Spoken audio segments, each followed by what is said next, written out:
My Thomas Story Library, Colin. This is a story about Colin, a crane who works at the wharf. While everyone gets ready for a party, Colin looks set to spend the night alone, but with good friends to help, he may just get some cheer after all. It was a frosty afternoon on Sodor. Colin was hard at work at the wharf. Colin was a shiny green crane. He had a long arm that was really useful for carrying things. That evening, a party for the children of Sodor was being held in the Thing Controller's garden. His house was near the engine depot, so the engines could enjoy the party too. Colin's friend Freddie was very excited. "There will be presents and fireworks," he said. But Colin didn't look quite so excited. Just then, the Thing Controller cycled into the wharf.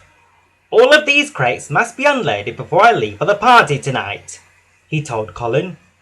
"You can count on me," Colin replied. "I must go now," said the Thing Controller. "I'll be back later for Freddie to take me to the party." The Thing Controller rode away on his bicycle. "It will be the best party ever," Freddie peeped. Colin still didn't look excited. He couldn't go to the party. He had to stay at the wharf. He didn't have wheels like the engines. "I've never been to a party," Colin sighed. Freddie felt sorry for his friend. Then suddenly, he had an idea. "If I move the party to the wharf," Freddie thought, "Colin can have his first surprise party." Freddie steamed out of the wharf to put his exciting plan into action.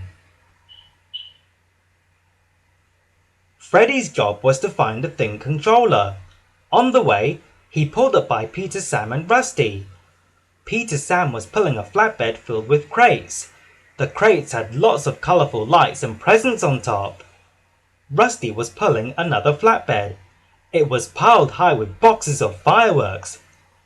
"We're taking the cargo to the Thing Controller's house," Rusty told Freddie, "for the party."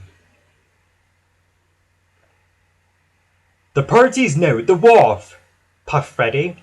"I'll take your flatbeds back there. Will you tow the other engines?" Peter, Sam and Rusty were very surprised, but they agreed to help. By the time Freddie had chuffed back into the wharf with the flatbeds, the snow had settled on the ground. "Please leave this cargo here until Please leave this cargo here until I come back," he told Colin. Colin was puzzled. "Doesn't the Thing Controller need the cargo for his party?" he thought. Later that afternoon, Thomas brought the Thing Controller back to the wharf. When he saw the presents, lights and fireworks, he was very cross. "They should be at my house for the party!" the Thing Controller shouted. "Colin, load them onto the barge!" Colin didn't want Freddie to get into trouble, so he kept quiet. He carefully loaded all of the cargo onto the barge. When he had finished, the barge set off down the canal towards the Thing Controller's house. Freddie steamed all over Sodor. He couldn't find the Thing Controller anywhere. Snow was falling heavily and it was getting late. He still hadn't asked if he could move the party. When Freddie finally spluttered back into the wharf, he was very tired. Colin was waiting for his friend. He told him all about the Thing Controller's visit. "He asked me to send the party cargo down the canal," Colin said. "So it's all done." Colin was very pleased, but Freddie wasn't pleased at all. The children would be arriving at the Thing Controller's house in half an hour. There was nothing for the party there, and there was nothing at the wharf. Freddie felt terrible. "Which way did the barge go?" he asked Colin.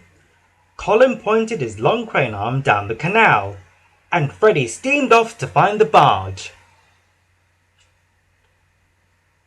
The thing controller was very cross when Freddy finally pulled up next to him. "Where have you been, Freddy?" he snapped. Freddy told him about his idea to move the party to the wharf.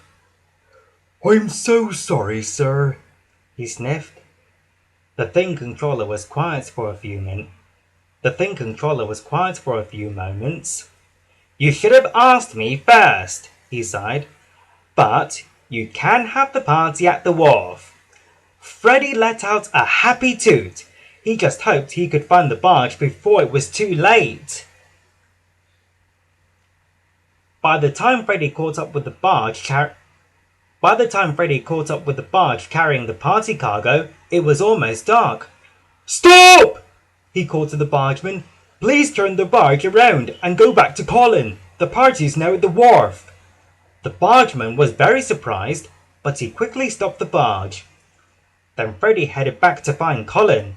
It was time he told his friend what was going on.